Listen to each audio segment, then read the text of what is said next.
नमस्कार प्रिय दर्शकों, हाजिर हूं मैं जन्म कुंडली अध्ययन करने के लिए। एक जन्म कुंडली लेकर आप सबके सम्मुख उपस्थित हुआ हूं।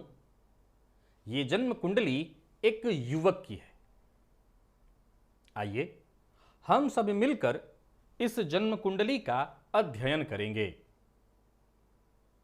तो आप भी तैयार हो जाइए। मैं एक बार इनकी जन्म तारीख आपको बता देता हूं, आप नोट कर लीजिए। जन्म की तारीख है 16 जुलाई 1993 और जन्म का समय है 1:45 यानी 15 तारीख की रात 12 बजे के बाद, अंग्रेजी तारीख 16 तारीख। पंचांग के दृष्टिकोण से देखें तो शुक्रवार के दिन अंग्रेजी तारीख और ज्योतिषीय वार अगर इनका देखा जाएगा दिनमान तो वो गुरुवार होगा। श्रावण मास में इन्होंने जन्म लिया कृष्ण पक्ष की द्वादशी तिथि को, रोहिणी नक्षत्र के द्वितीय चरण में। वृषभ राशि, मनुष्यगण, ये भूमि तत्व की राशि है और शुक्र इस राशि के राशिश होते हैं। तो देखा जाए तो इनकी कुंडली जो है वृषभ लग्न और वृषभ राशि की ही बन करके आ रही है। जन्म इन्होंने मधुबनी बिहार में लिया। तो आप इनकी कुंडली तैयार कर लीजिए और अब आइए चलते हैं सीधे जन्म कुंडली की ओर। वृषभ लग्न की कुंडली, लग्न में ही चंद्रमा, शुक्र और केतु, ये तीन ग्रह, ये सभी के सभी, लग्न भी 12 अंश पर है रोहिणी नक्षत्र में और सभी ग्रह रोहिणी नक्षत्र में। यहां पर चंद्रमा को अगर देखें तो उच्च राशि में बैठे हुए हैं। निसंदेह ये 13 अंश पर हैं, लेकिन खुद के नक्षत्र में लग्न में ही चंद्रमा का उच्च राशि में होना, चूंकि वृषभ लग्न में ये चंद्रमा कारक नहीं है लेकिन पराक्रम के स्वामी होकर के लग्न में बैठे हैं,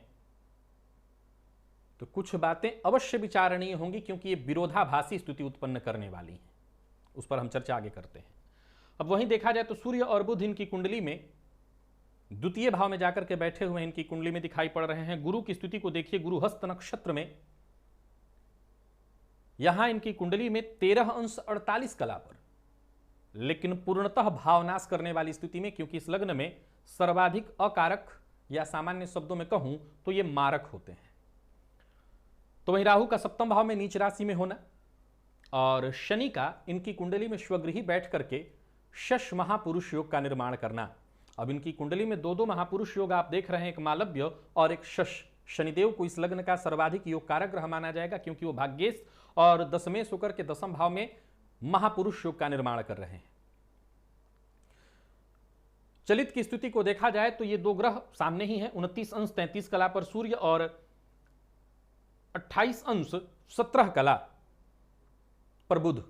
ये दोनों के दोनों ग्रह फल दे रहे हैं पराक्रम का। प्रिय दर्शकों, आज ही राशिफल में मैंने आपको बताया था एक सूत्र, हालांकि उसका बृहद विश्लेषण यहां नहीं करूंगा क्योंकि कुंडली विश्लेषण का कार्यक्रम है, लेकिन बताना चाहता हूं ये सूर्य चलित में फल यहां का दे रहे हैं। कहां का? तो तृतीय का। अब देखा जाए तो ये सूर्य 29 अंश पर मिथुन राशि में किस स्थिति में होंगे? मृत।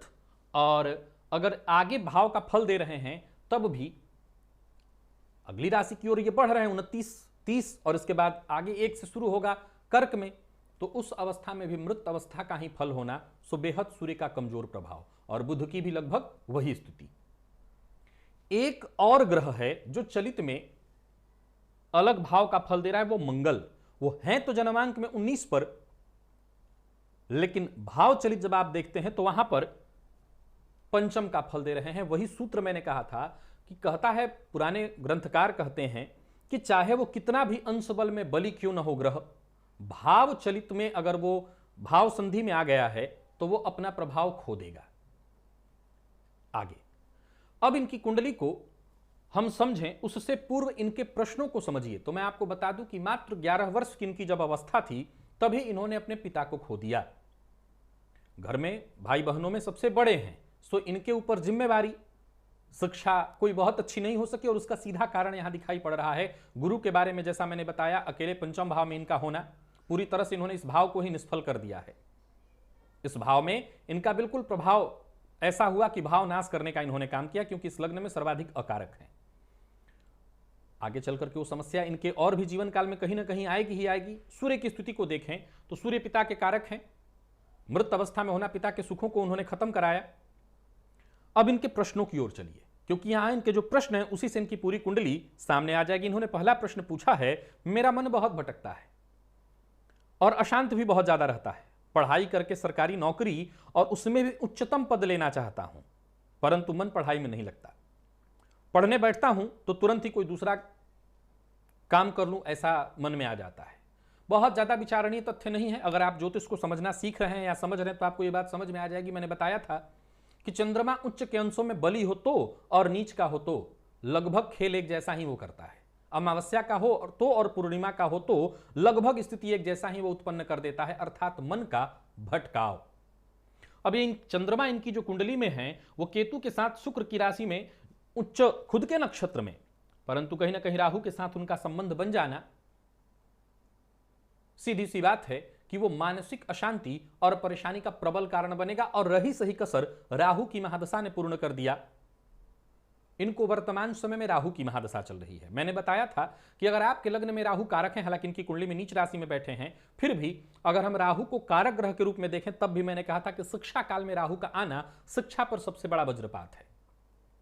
एक और बात मैंने भी प्रारंभ में छोड़ दिया था, चंद्रमा और शुक्र को लेकर के इनका जो आखिरी प्रश्न, नहीं 6वें नंबर पर इन्होंने एक प्रश्न पूछा है कि मेरी कुंडली के अनुसार यह जानना चाहता हूं कि मेरा व्यक्तित्व कैसा है, विशेषकर मुझ में कौन से गुण है। देखिए, वृषभ के बारे में मैंने व्यक्तित्व के गुण बताए थे। निसंदेह ये ऐसा लग्न है जिस लग्न के लोग सर नीचे झुका करके काम करने में ही विश्वास रखते हैं। इनका मूल एक ही उद्देश्य है, काम करना। दुनिया को काम सिखाने के लिए आप आए हैं। लेकिन मैंने कहा था एक विरोधाभास वाली स्थिति उत्पन्न होगी, और वो क्या है? चंद्रमा मन तो भटकाते ही हैं, आलस्य की स्थिति उत्पन्न कर देते हैं। अब जरा गौर करिए कि ये जो चंद्रमा है इनकी कुंडली में पराक्रमेश है।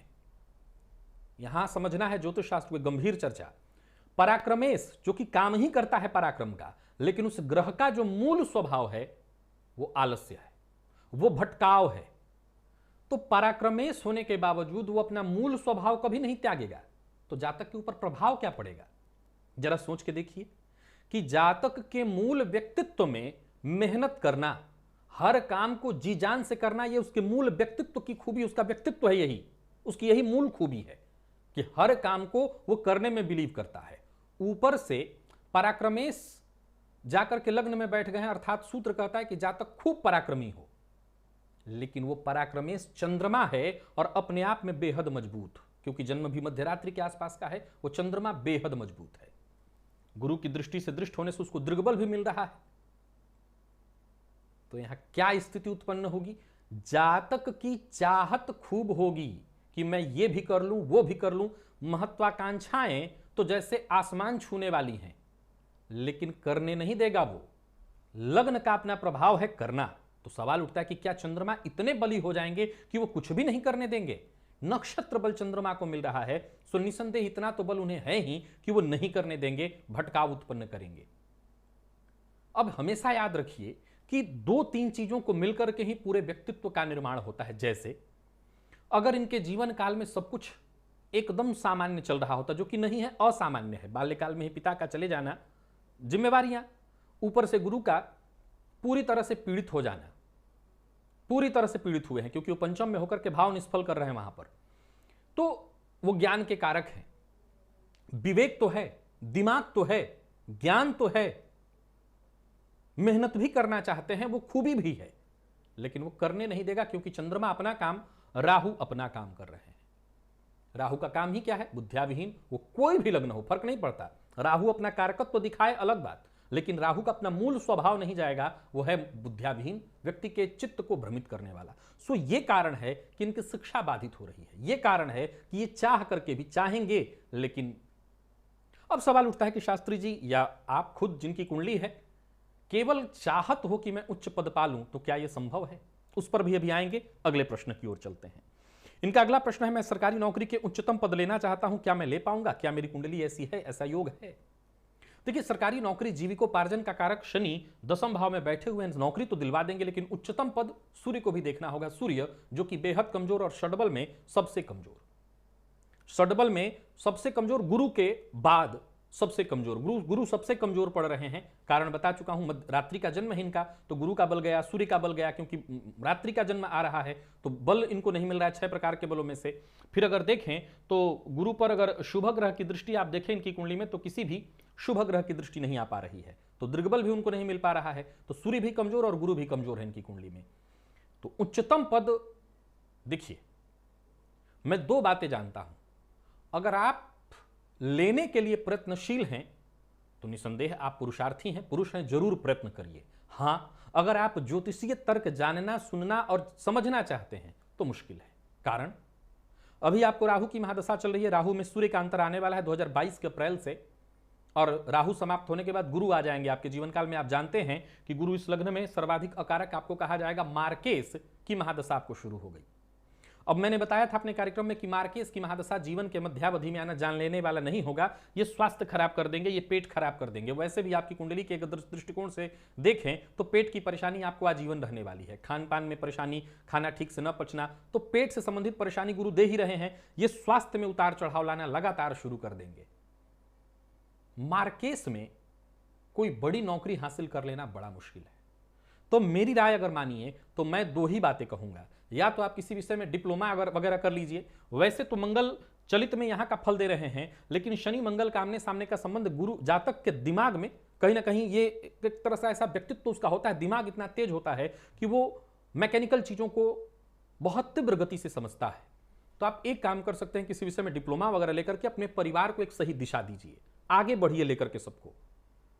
देखिए, जरूरी नहीं है कि कोई उच्चतम पद प्राप्त करके ही इंसान अपने जीवन में सब कुछ पाया, ऐसा नहीं है। बहुत सारे रास्ते हैं। एक रास्ता यह भी है कि आप कुछ और चीज करना शुरू कर दीजिए, आपके ऊपर जिम्मेवारी है। आपने बताया जैसे आपके 4 भाई हैं, आप टोटल 4 भाई बहन हैं, तो आपके ऊपर जिम्मेवारी भी होगी। तो उन जिम्मेवारियों को वक्त रहते अपने कंधे पर उठा लेना, क्योंकि याद रखिएगा, इंसान, आपने जितने भी ऐसे लोगों को देखा होगा जो कहीं ना कहीं स्वभाव से निकम्मे हैं, निकम्मे वो कभी नहीं होते हैं। होता क्या है, परिस्थितियों को जरा गौर से भापिए कि पहले तो वो जिम्मेवारी उठाना चाहते हैं, लेकिन उन्होंने कोई गोल सेट कर लिया है कि मुझे वो मिलेगा तभी करूंगा, और फिर धीरे धीरे धीरे जिम्मेवारियां बढ़ने लगती हैं और उनका गोल उनको नहीं मिलता। तो न तो वो गोल अचीव कर पाते हैं, न अपनी जिम्मेवारियों को समझ पाते हैं। लेकिन ऐसा व्यक्ति जो बाल्यकाल से अपनी जिम्मेवारियों को समझ ले, वो गोल का क्या है, अचीव तो आप कर ही लेंगे कोई ना कोई गोल। देखिए, जरूरी नहीं कि हमें सेट कर लिया, हमें वही चाहिए। इंसान वहीं हार जाता है जब वो सेट कर लेता है कि मुझे वही मिलेगा तभी मैं सफल कहलाऊंगा। गलत।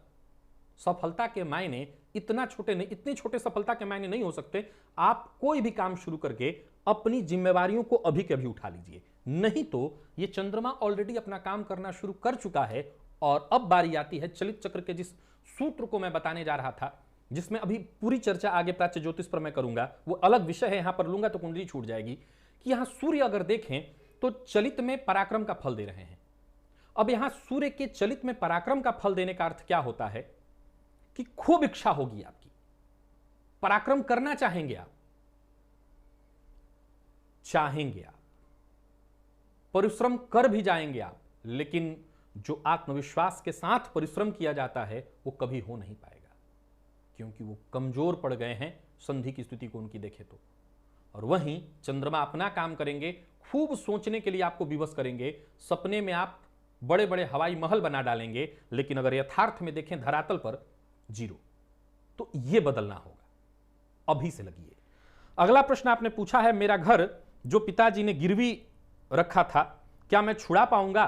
आपकी कुंडली में धन भाव का मालिक धन भाव में पराक्रम का फल दे रहा है, लाभेश जाकर के पंचम में बैठकर के लाभ को देख रहे हैं। जरूर स्थिति कमजोर है, लेकिन इसके बावजूद 2 महापुरुष योग हैं, और षडबल में ये दोनों ग्रह अच्छी स्थिति में बली हैं। षडबल में ये दोनों ग्रह, विशेष करके शनि का बली होना, रात्रि में आपका जन्म हुआ है, हम शनि का बल और बढ़ा लेंगे, निसंदेह ऐसा आएगा, क्योंकि शनि की दृष्टि चतुर्थ पर मैंने बताया था। भले आपको घर का सुख ना मिले, आपको घर से भागा भागा ही जीवन काटना पड़े, लेकिन अपने पीछे जो आपके भाई बहन हैं, जिनसे आप बड़े हैं, मां हैं, इन सबको आप एक सुखद जीवन दे सकेंगे। यह आपकी कुंडली का योग है। तो निसंदेह आप पिता के द्वारा जो आपका घर गिरवी रखा है उसे भी अवश्य छुड़ाएंगे। ये कोई बहुत बड़ी बात नहीं, छुड़ाएंगे, नया बनाएंगे। केवल छुड़ाएंगे शब्द गलत है, नया बनाएंगे भी, क्योंकि देखिए, ऐसा नहीं हो सकता कि किसी के मन में केवल अगर ख्वाब हो तो दो प्रकार के लोग होते हैं, ख्वाब है और करना कुछ नहीं चाहते। दूसरे में अगर आप वो दूसरे हैं कि ख्वाब है आप करना नहीं चाहते तो भैया भूल जाइए। लेकिन आपने बाल्यकाल से ही कष्ट देखा है, और कष्ट देखा व्यक्ति जो अनुभव ग्रहण कर लेता है वो कोई किसी क्लास में जाकर के किसी मोटिवेशनल स्पीकर से ज्ञान सुन करके किसी के अंदर कोई मोटिवेशन आता हो, मैं समझता हूं सबसे बड़ा बकवास यही है। मुझे इससे बड़ा बकवास आज तक कोई नहीं लगा कि कोई मोटिवेशनल स्पीकर आपको मोटिवेट कर दे। मोटिवेट तो आपको सिर्फ आप कर सकते हैं। अगर मुझसे कोई पूछे कि मेरे जीवन में अगर मैं अपने लिए किसी को गुरु, अपने आप को मैं ही हो सकता हूं। अरे मुझे कष्ट है जब, तब भी मैं बैठ के काम कर रहा हूं, तो ये मुझे कोई मोटिवेट करने आएगा? मैं खुद ही करूंगा अपने आप को कि काम है मेरा। तो काम से प्यार कोई मोटिवेशनल स्पीकर नहीं करा सकता आपको, ना मैं करा सकता हूं ना कोई और, वो आप करा सकते हैं। तो अभी से लगना जरूरी है। अगर लग गए तो भूमि भवन वाहन ये चीजें ला अवश्य लेंगे। और फिर दो महापुरुष योग है, ये भी तो अपना प्रभाव दिखाएगा, जरूर सफलता मिलेगी। आपने आगे पूछा है मैं आर्थिक स्थिति मेरी कैसी रहेगी, कुंडली के अनुसार धन की स्थिति कैसी रहेगी। अब देखिए, आपके जो लाभेश हैं वो कुंडली के पंचम में बैठे, मैंने बताया थोड़े से भावनाश की स्थिति, लेकिन यो यो भाव स्वामी दृष्टो युतो, लाभ भाव को देख रहे हैं, सो अच्छे कार्यों से धन अर्जन का योग है। और धनेश का मृत अवस्था में चले जाना जरूर थोड़ी सी कमजोर धन की स्थिति दिखा रहा है, क्योंकि अगले 16 साल के फिर गुरु आ रहे हैं। लेकिन फिर वही बात कहूंगा कि दो महापुरुष योग के अगर हम प्रकाश में देखें तो मैं इतना तो समझ ही रहा हूं कि भूमि भवन वाहन के साथ साथ जो एक आवश्यक सुख की चीजें होती हैं वो सब आप इस जीवन काल में अर्जित कर लेने वाले हैं, इसमें कहीं कोई कमी नहीं है। क्योंकि ये जो चंद्रमा है आपकी कुंडली में, ये वर्गोत्तमी है, अद्भुत बलवान ये चंद्रमा है, और इसके चलते मन को बहुत भटका रहा है। इस चंद्रमा पर नकेल कसनी होगी, वो आप ही कर सकते हैं, वो कर्म के माध्यम से। सूर्य के कमजोर हो जाने से इस चंद्रमा पर नकेल नहीं कसा पाएगा, कारण आत्मविश्वास जो जागृत होना चाहिए वो नहीं हो पाएगा। तो चंद्रमा मन है, मन के घोड़े तो भागेंगे ही। मैं उसके लिए उपाय आपको बताता हूं। तो आर्थिक स्थिति मैं बहुत खराब तो नहीं कह सकता, लेकिन इतना भी अच्छा नहीं कहूंगा कि जो चाहे सो। मैं इतना जरूर कहूंगा कि गुरु की दृष्टि लाभ पर है, और अपने घर को देख करके उस भाव का नुकसान नहीं होने देंगे, वो चाहे भले पंचम का नुकसान करे। तो लाभ है आपके जीवन काल में, अच्छे कार्यों से अच्छा धन अर्जित आप करेंगे, आपको बस प्रयत्न करना है। जीवन में भाग्य का कितना साथ मिलेगा, भाग्यपति आपकी कुंडली में, यही तो सबसे मजबूत स्थिति है। अब जरा सोच के देखिए कि शास्त्री जी आपने इतनी कुछ अच्छी बातें भी नहीं कही और आपने अंत में कह दिया भाग्य का ही साथ तो मिलेगा। मैंने बताया था ना कि स्त्री की कुंडली हो तो मैं भाग्य, और पुरुष की कुंडली हो तो उसके पुरुषार्थ और कर्म को देखता हूं। तो यहां कर्म भाव मजबूत है, भाग्य से ज्यादा आपके कर्म को देख रहा हूं मैं, इसलिए कब से कर्म की प्रशंसा किए जा रहा हूं। कर्म करिए, भाग्य के सहारे मत जाइए। कर्म करेंगे, पुरुषार्थ करेंगे, केवल सोचेंगे, सपना देखेंगे, उससे नहीं होगा। पुरुषार्थ करेंगे, अवश्य होगा। और आपने वही अगला प्रश्न जो पूछा है कि योग, राजयोग, जॉब, व्यापार, सुख, असुविधा, भाग्य, स्वभाव, धर्म के प्रति मेरा आस्था, कुंडली में कारक इत्यादि, आपने बहुत सारी बातें पॉइंट पूछे जो कि लगभग मैंने क्लियर कर दिया। अब यहां पर मुझे सबसे पहले आपकी कुंडली में मुख्य ग्रह का चुनाव करना चाहिए, वो यही है शनिदेव।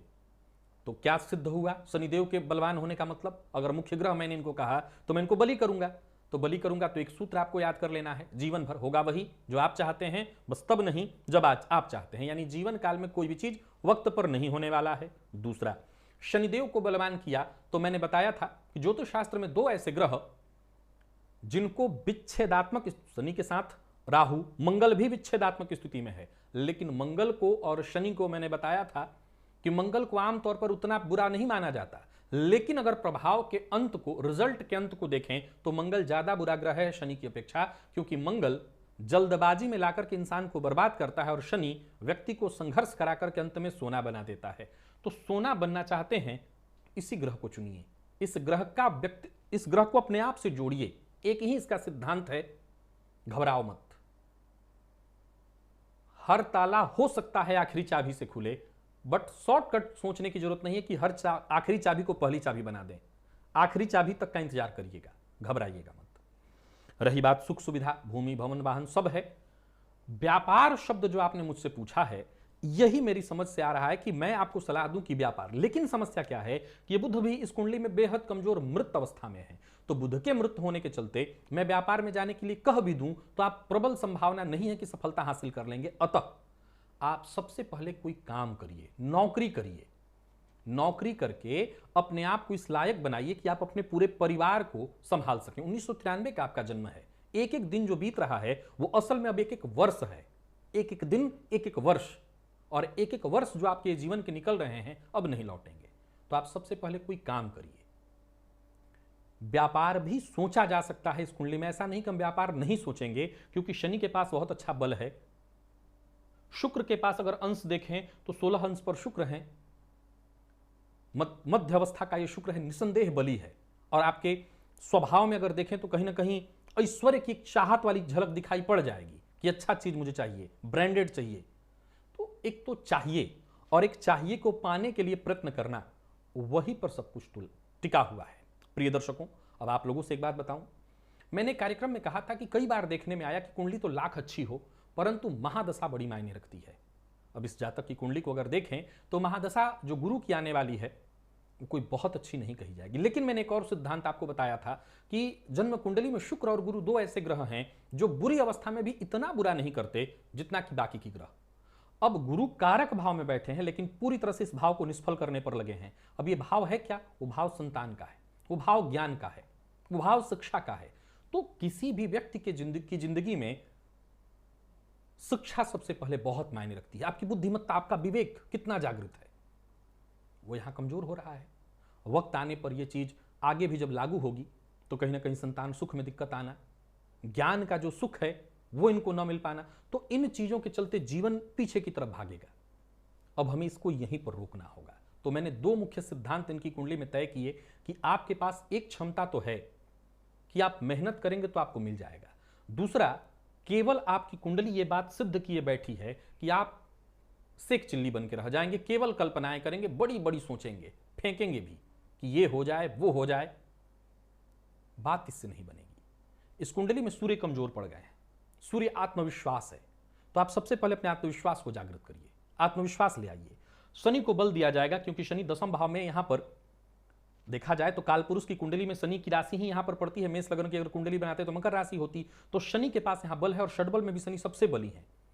तो आप एक और मूल सिद्धांत याद रखिएगा कि जीवन काल में कभी भी कोई चीज वक्त पर नहीं होगा, तो घबराइएगा मत, देर से ही सही होगा। हमें इसी बात का ख्याल रखना है कि होगा। तो शनि को बल देने के लिए एक तो हनुमान जी की आप आराधना, दो सूत्र और भी याद रखिए कि आपको अपने जीवन काल में गणेश जी की आराधना आजीवन करनी है। घर के आसपास कोई गणेश जी का मंदिर ढूंढिए, गणेश जी का दर्शन करना, बुधवार के बुधवार गणेश जी को दूर्वा अर्पित करना, गणेश अथर्वशीर्ष का पाठ या श्रवण करना। शनि का रत्न नीलम होता है, जो कि महंगा है, आप अभी नहीं अर्जित कर रहे हैं धन, सो नीली उप रत्न है इसका, लगभग 9.25 रत्ती का चांदी की अंगूठी में बनवा करके मध्यमा उंगली में शनिवार के दिन धारण कर लीजिए। इससे आपके शनिदेव बली हो जाएंगे। इसके बाद श्री सूक्त का आपको रोज 3 पाठ करना है। श्री सूक्त का रोज 3 पाठ, तो 3 पाठ श्री सूक्त का, 1 पाठ गणेश अथर्वशीर्ष का, गणेश जी को बुधवार के दिन दूर्वा अर्पित करना, सूर्य भगवान को रोज अर्घ्य प्रदान करना। बहुत विलंब से सोकर के उठने की आदत है बुरी, तो इसको अभी से अभी त्याग दीजिए। बस ये आपकी दिनचर्या में शामिल हो जाएगा। अभी राहु की महादशा चल रही है, राहु अपना काम कर रहे होंगे, अभी भी मन को भटका रहे होंगे। और जब गुरु की महादशा आएगी तो गुरु आपकी सेहत पर असर करेंगे। खान पान का तो आपको ध्यान रखना ही है, गुरु सेहत पर असर करेंगे। तो उस समय शिव जी की विशेष रूप से आराधना करिएगा, शिव मंदिर में जाना, शिव जी के ऊपर जल चढ़ाना। इससे आयु को लेकर के जो भी थोड़ी बहुत परेशानी आ सकती है, मैंने बताया कि मार्केस जानलेवा नहीं होगा, लेकिन स्वास्थ्य पर असर करेगा। तो स्वास्थ्य से ही जुड़ा हुआ है आयु, स्वास्थ्य खराब हो तो आयु पर असर पड़ेगा, लगातार रोग हो तो आयु पर असर उसका पड़ जाता है। तो शिव जी के मंदिर में जाकर के उस समय, अभी वो दूर है, घबराने की जरूरत नहीं है, तो उस समय आप गुरु की महादशा में शिव मंदिर में जाकर के शिव जी का अभिषेक किया करिएगा सोमवार के सोमवार। तो स्वास्थ्य से संबंधित जो भी परेशानी है वो दूर हो जाएगी। बस, तो ये जो गिनती के उपाय मैंने बताए हैं चुन लीजिए, और जो कार्य करने के लिए मैंने कहा अभी से लग जाए कि कोई ना कोई काम आपको अभी से करना है। तो प्रिय दर्शकों, ये थी इनकी जन्म कुंडली, जिसका मैंने आप सबके सम्मुख अध्ययन किया। यदि आप भी इस जन्म कुंडली में कोई ऐसी चीज देख रहे हैं जिसका आप जिक्र करना चाहते हैं, यदि आप भी इनको कुछ अच्छा कहना चाहते हैं, तो अवश्य कहिए, कमेंट में आपका स्वागत है। आज के लिए बस इतना ही, इजाजत दीजिए, पुनः मुलाकात होगी। तब तक के लिए नमस्कार।